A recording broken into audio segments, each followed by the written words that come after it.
This is Brent Richardson, and welcome to the Business Minutia Podcast, where our focus is on the details of business that are often passed over by traditional classes and leadership training. We focus on the stories of real people who have tried, failed, and learned through their experiences and are willing to share their lessons with others.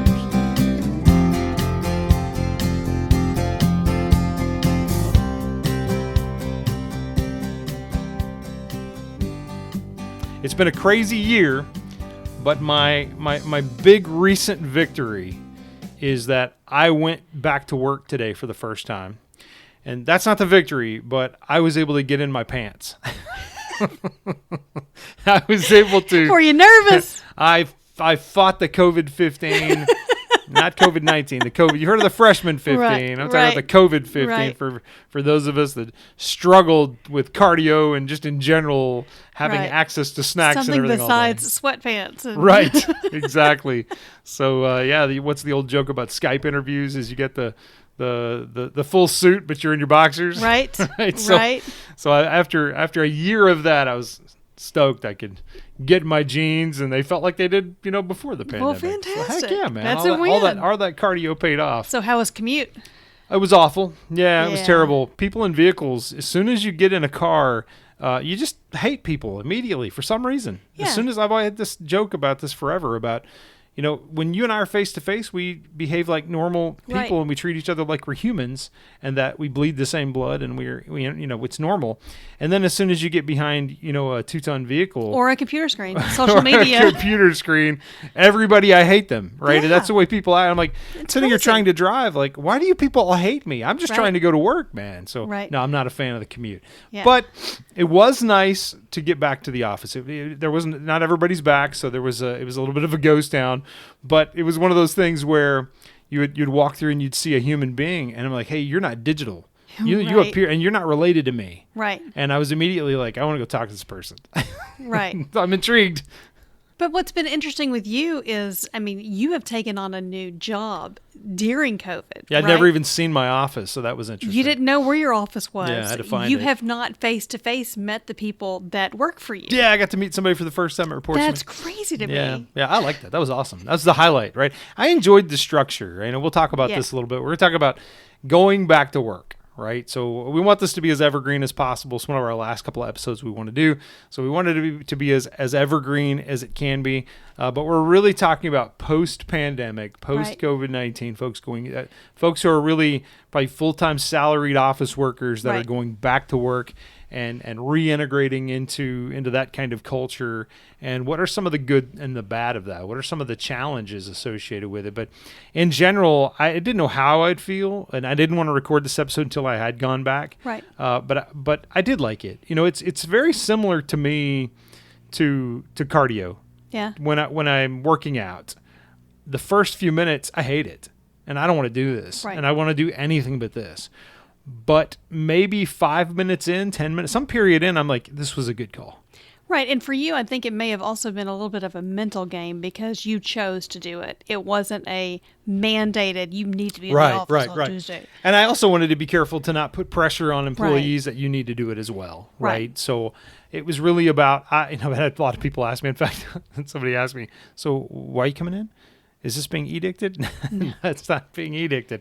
I wanted to so I could speak intelligently about this on this episode, but I also wanted to find my office, and I wanted to get ahead of what potential concerns and what kind of issues we're going to have, because I think we had this idea that, oh man, dealing with remote was difficult. I don't think so. I think post-remote, as we deal with the hybrid case, is a more difficult challenge. That's a more difficult, and we'll get into that a little bit. So let's talk about the good and the bad of of going back to work. Yeah. So talk about the efficiency first. That's the biggest one. If you want to talk about what's the difference or what the impact is, good or bad, efficiency is the first thing you got to talk about. And so let's talk about the good, because the bad here outweighs the good when it comes to efficiency. Okay, and we'll get to that. We already kind of hinted at a little bit when we talk about commute, but the good is, or as a communicator, somebody that spent a lot of my time communicating and letting people know, here's the strategy, here's what we're doing, and then watching people's reactions. And trying to get engagement in meetings, right? A meeting all of a sudden becomes way more efficient. If I can see you right. and see your interaction, I can become an active listener again. That's way more efficient for me. The engagement in a meeting is going to be way higher. Yeah. Because people aren't multitasking. They're not clearing their inbox while you're trying to present or get engagement from people. So I don't have to call people out one by one. I can usually read the room and get an idea whether people are liking something or they're not.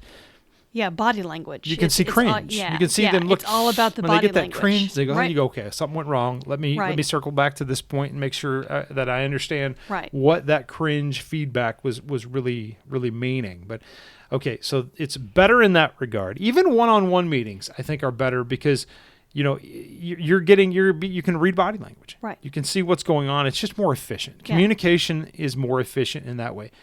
It is not efficient in the form that I lost about 2 hours of my life in a vehicle today. Yeah, but most people don't live as far away from their offices. But I bet you're probably 20 minutes away on average. And so you're losing close to an hour. Right. And that's with no traffic. Right. Right. So that time is gone. Right. Now we'll talk about how to balance it. Right. Because if you're going back to work, you got to figure out how to weigh. To me, it's all about accentuating the positive. Yep. How can you make the most out of the good stuff and minimize the bad? And so if you talk about the loss in efficiency in your commute time, and it's not just commute time, so in the shadow of that efficiency in the meeting, you're engaged in the meeting, which means you're not clearing your inbox. Yeah. You're not working on that presentation while somebody else presents. Right. So for me as the meeting owner, I love it because I get a lot more engagement. But when I'm not the meeting owner and I'm joining in on somebody else's meeting, well, now I can't clear my inbox. Right. I feel, or I shouldn't. Those little multitasking things are just lost. You can't do those as much because now you're fully committed to that meeting, right? Right. I think in person, since we've been remote, we have had more meetings. Right. Because a drive-by conversation now has to become. Right. There's no coffee shop. Right. So those become meetings. And so we've had to wage war against meetings where I work to try to reduce that. Right. But so there's some efficiency gain there. When we're back, we're probably going to have we should have less meetings. But it's not so you're losing that multitask capability in addition to the commute. Now let's talk about the commute piece. How do you minimize the impact? Books. Listen to a book, listen to a podcast, right? We won't have new ones out we may come back with some in the future, but we're going to sunset or go on hiatus for a while so we can spend some time with the kids this summer. And I don't have a whole lot else to say than what I've put out there. But if I come back with more, we'll record some more. But go back and listen to the old ones and go listen to, there's so many great podcasts out there and go listen to those. There's some really good storytelling podcasts that I've enjoyed lately. So, and I don't know how many books I consumed when I was commuting, and that's all gone. I lost all of that. So to me, that's how you make up for that. But again, there's no way that you can slice this in a positive way without saying that efficiency is not going to take a hit. At least for us, maybe every job is a little bit different. My observation is efficiency is higher when I'm at home. I have less distraction. I'm not commuting. I don't have the knock on the office door, hitting me with something where I'm. And those all come when you're right in the throes of creating that killer PowerPoint or creating that killer software innovation or whatever you do. Yep. Right in the middle of that, you get that. And the knock on the door is something that's not near as important. Right. But most of us are probably pretty difficult at saying, get out of here. Yeah. Right. And so there's some element of even just responding to the person. You're going to have to climb back into where your brain was a minute ago. So there's no way that I think you can slice this to say the efficiency is not going to take somewhat of a hit here. Right. Now, what about the structure? Yeah, we kind of talked about that, but I actually enjoyed it. I think structure, what we're really talking about here is improved accountability. And this is what your employer is worried about. The reason why your employer wants you back to work, so we see Google, right? Google's all over trying to push people to come back to the office. Or at least folks who are on premise as a primary, when their primary objective is to have you on site, what they really want is to make sure that you're accountable to the work that you're doing, and that you're not taking 4-day. I've already heard people talking about they want people in the office on Monday and Fridays. Yeah. I was like, that's weird. I would think you would want people working from home on Mondays and Fridays. No, they want you to be accountable that you're not taking 4-day weekends. Right. Yeah, and I don't know that I get that. I don't know that I like that. And the reason I say that is I look at it as the same way I do the kids with school. If you get your work done, in 3 days, then you're done. I'm not going to give you a bunch of busy work, right? Right.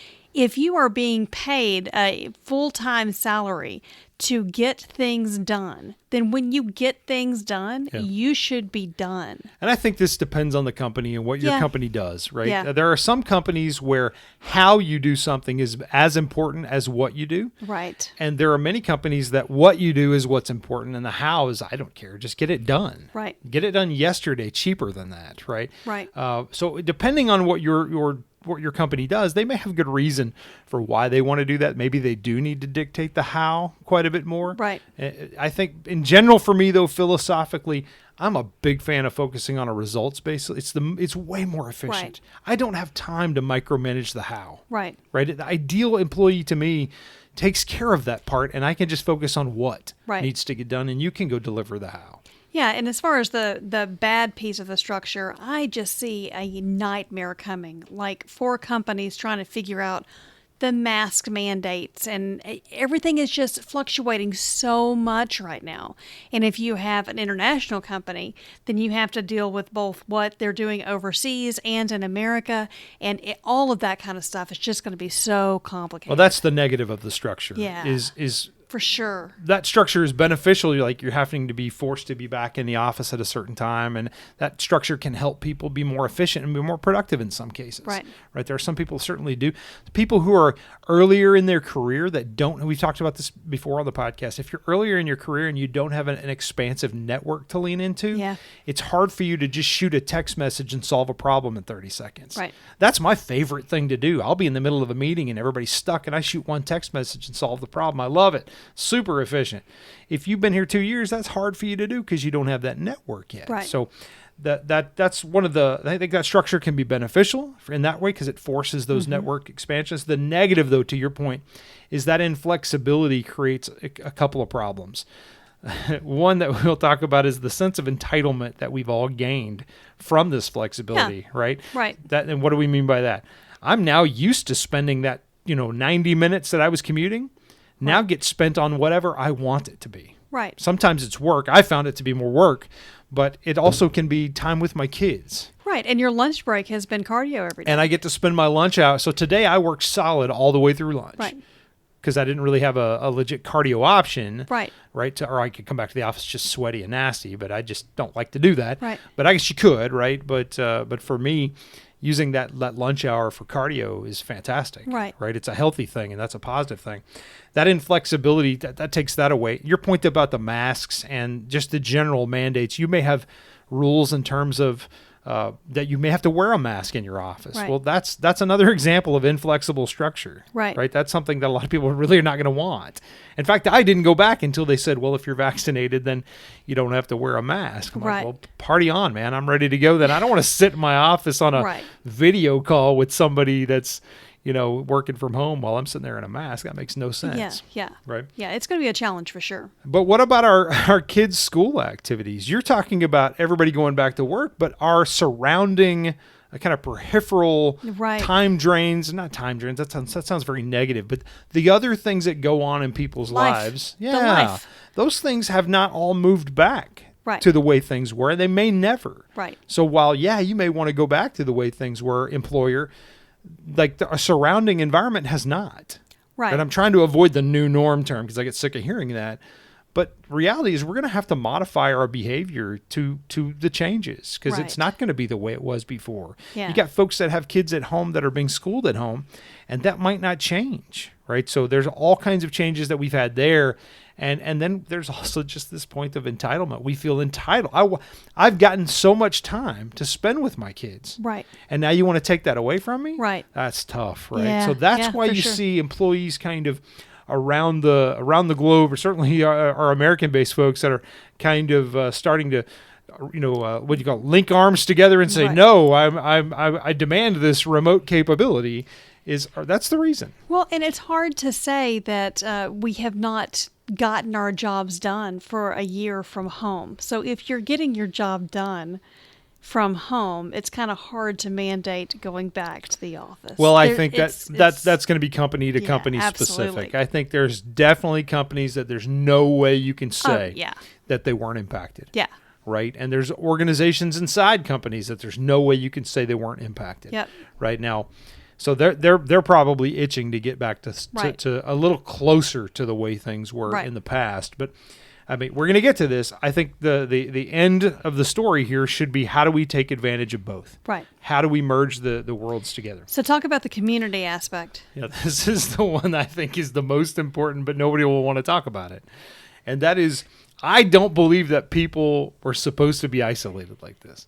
I don't think humans are supposed to interact through digital screens and never interact with actual people. Yeah, I am a pretty extreme introvert, right? And even I got tired of staring at a computer screen in this. Right. And it was so weird when you are seeing people, and then you go through the whole awkward. Okay, so are we elbow bumping? Are we high fiving? Or are we shaking hands? So you just avoided people altogether, so you don't have to deal with it. Yeah, I know what you mean. But I just don't think that people were supposed to live isolated like that. I think we are community creatures. We are creatures that thrive on each other, and we need each other. And we don't, especially as Americans, we don't like to talk about that. We don't like to think about it because we like independence. Right. Right. We like the idea of pulling yourself up by your bootstraps, and I don't need anybody. Right. But as isolated as we've been, getting back around people is hard. Yeah. And this surprised me. This is the biggest surprise that I've had from being away from everybody. And I'm not an extrovert. People always joke about I am. No, I'm probably an extroverted engineer, but in general, I'm an introverted human still. Right. But I'm probably more outgoing than a lot of people. But so I thought, this is, and in fact, when I first got in a big room of people for the first time, which is a couple months ago, when the nonprofit that we work with had a gathering, and I'm sure we got some of those folks that are going to be listening to it. And I told the leader of it the same story. And we all got together, and initially I loved it. I was like, so great. I'm interacting with people. Look, these are humans, and it's not a digital copy. And you're not related to me. It was great. By the end of that day, I was exhausted. Yeah. Because I'm not used to it. Right. We're not adjusted to this. We got adjusted to being isolated in a closet with a laptop or whatever you were doing, Right. And I got used to that. And then all of a sudden, I had people all around me, and I felt drained. Right. I just felt exhausted by the end of the day. Well, and I remember the first meeting that I went to. It was with the same nonprofit, just a different meeting. And we were sitting in the room. We were all looking at each other. And it's like, just the idea of trying to figure out what the future looks like when we're all so beat up from the last year. It's like, can we just breathe for a minute? Yeah, and we said we weren't going to talk about this, but I don't think we can not talk about this. The other aspect of community that's going to be difficult for people is, what do you talk about? Oh, yeah. You think about what's gone on in the past year. How many safe topics do you have? Yeah. There's not much. No. You want to talk about vaccines? No. Landmines all in that? Oh, yeah. Politics? Well, Nope. that was always had landmines. Sure is now. Every major item that's in the news right now. Yeah. I mean, you could talk about UFOs. That's It's a unifying thing. Maybe. There's not. I mean, so what you wind up talking about is how you feel about this work schedule situation, or weather or something. Well, and things have happened in people's individual lives. I mean, it may be that someone that you're sitting across from, you have no idea that they lost a family member. Yep, absolutely. Because of COVID. Because of COVID. Right. Yeah. We were away from each other for over a year in many cases. Yeah. Right. So you're right. I think it's going to be, it makes it awkward and difficult because we're not used to interacting. So we're going to have to relearn how to interact with people. Yeah. Right. I saw someone today, there was almost nobody there. But then when I saw somebody, I was like, there's a person. I need to go talk to him. And I thought, I don't know this person. I should probably not do that. Right. Because I don't, what am I going to talk about? Right. I mean, it's going to be like, how about that pandemic, huh? And we're all going to get sick of that conversation. That's going to be so tired. Yeah. And I think that another thing you have to tackle is trying to figure out how, as some people are going back, how the equity works in What do you all mean by this. equity? Well, there's always been some equity challenges in the workplace in that. No. Tell me more. It's better for you to introduce this than me. Having the white guy tell women that there's an equity challenge.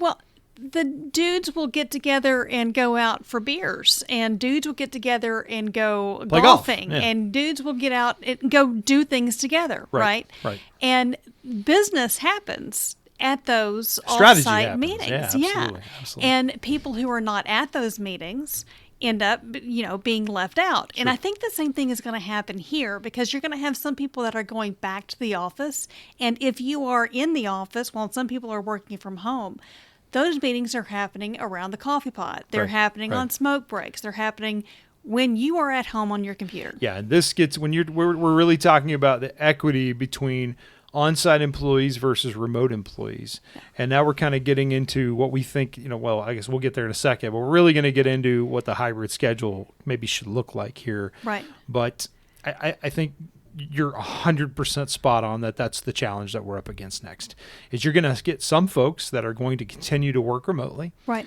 Even if it's with a hybrid schedule, you're going to have some folks that are maybe a little bit more remote than others. And then you're going to have folks that are on site. And I can tell you what's going to occur is you're going to have an example would be you're going to have a meeting of 10 people.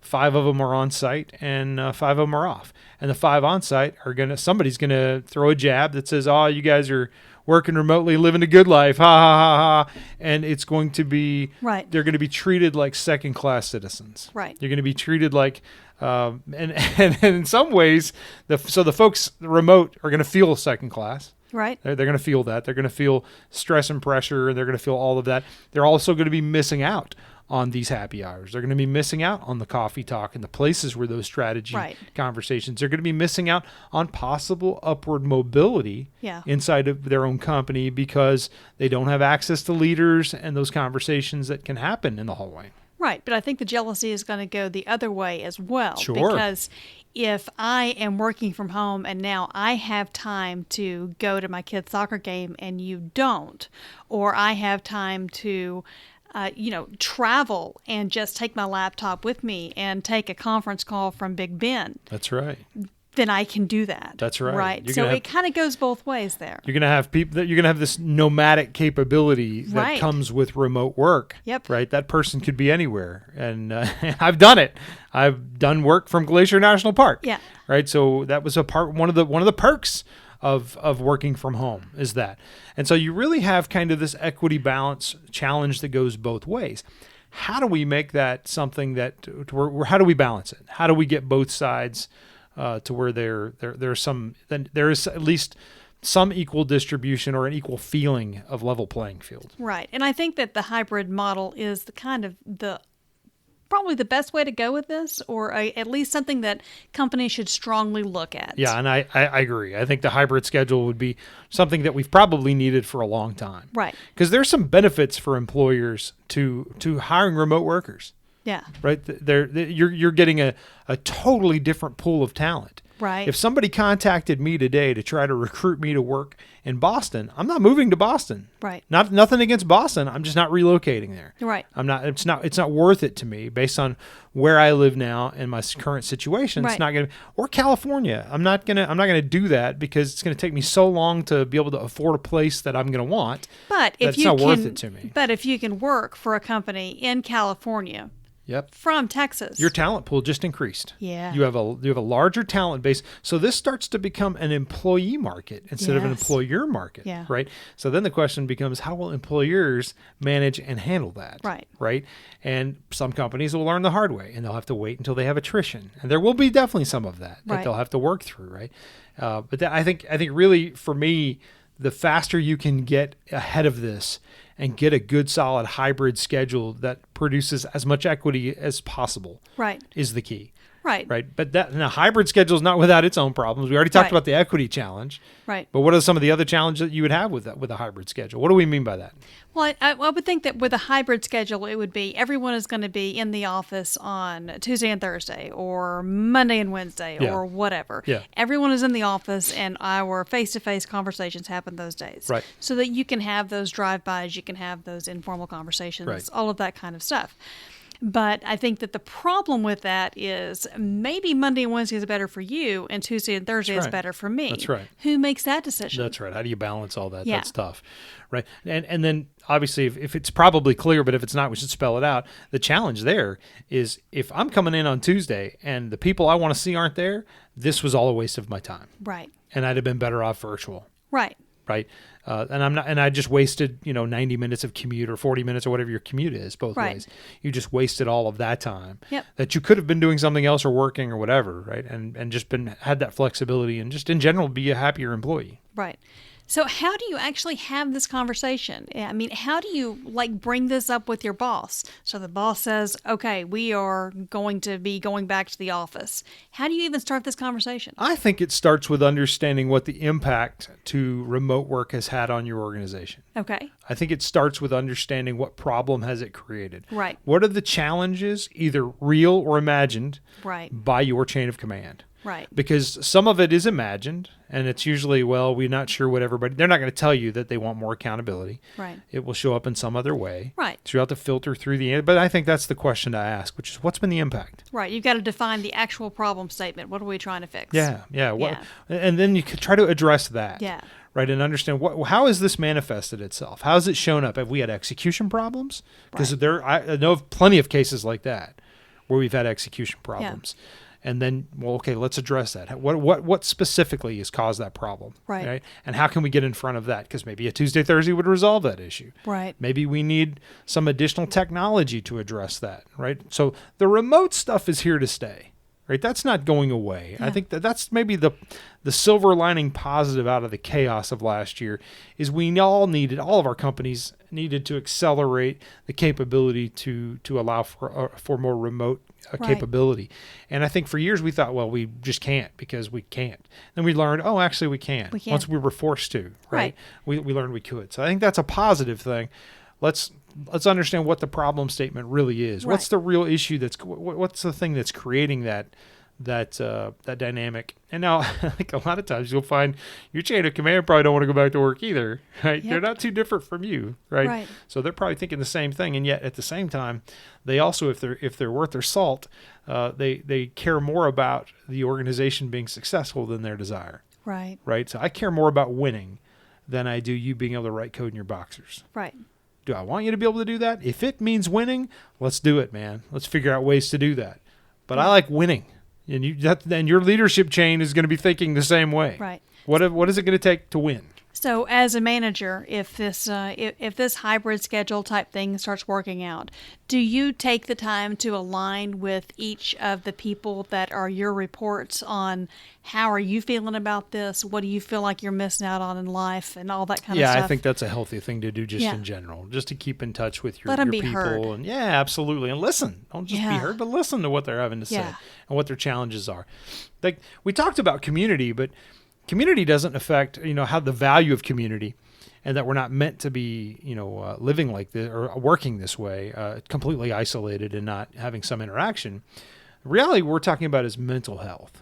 Yeah. Right. And mental health has been a major crisis all of last year through this chaos. Oh, right. Yeah. And so we're really talking. So having those conversations with your employees, and really we're just kind of shifting gears and talk about a word for managers here, is your job is to help make sure of that. And that's a new task you never had. Right. That was not your assignment. Right. Your assignment was to execute, or whatever your job, your team's function was. But I think you need to be in touch with how those people are doing and grab all of the empathy that you have. Right. Reach down deep and for all of that you can muster and listen and understand what those challenges are, because that mental health is a real problem. It's a real issue. Right. And if people feel like you care and they feel more connected to the organization then, and they'll do better work. So there you got it, folks. There's our thoughts on the good and bad, what we've learned about working from home, working remotely, and then our thoughts on how to go manage this going forward in terms of the hybrid schedule. They don't listen to us. They're going to do whatever they want, probably, but that's our thoughts. So for my HR department, I hope you take a page from this and hear it. If not, that's fine. We'll I'm going to do my best to influence what I think is best for my team. Folks, we're down to our final episode. Next week will be our final episode. And it's maybe my favorite. Yeah. How to say no to things. Right. Yeah, we may resurrect and come back with some content in the future, but for now, I'm going to take the summer off and enjoy my time while we're all headed back to There work. you go. There you go. Have a good week, folks.